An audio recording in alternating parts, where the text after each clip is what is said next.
कुल्हड़ सिर्फ चाय पीने का काम नहीं आती है, आपको पता है ये और भी कामों में। नमस्ते दोस्तों, मैं हूँ रंजनी और लेकर आई हूँ एक बहुत बढ़िया सा DIY कुल्हड़ पेंटिंग आइडिया है। और चाय पीने के बाद उस कुल्हड़ को आप अपने होम डेकोर के लिए यूज कर सकते हैं, बहुत प्यारा प्यारा चीज बना सकते हैं उससे।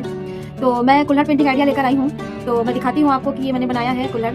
ये देखिए, ये मैंने इसकी डिजाइनिंग की है और सिर्फ ऐसे ही नहीं की है, इसे हम एक प्लांटर के तौर पे भी यूज कर सकते हैं। मैंने एक आर्टिफिशियल प्लांट भी बनाया है, ये देखिए, इसका मैं वीडियो अपलोड कर दूंगी और आप देखिएगा। और ये प्लांट बनाया है और ये मेरा कुल्हड़ है जिसमें पेंटिंग की है और इसमें मैंने ये लगा दिया और ये आपका एक डेकोरेटिव पीस बनके तैयार है।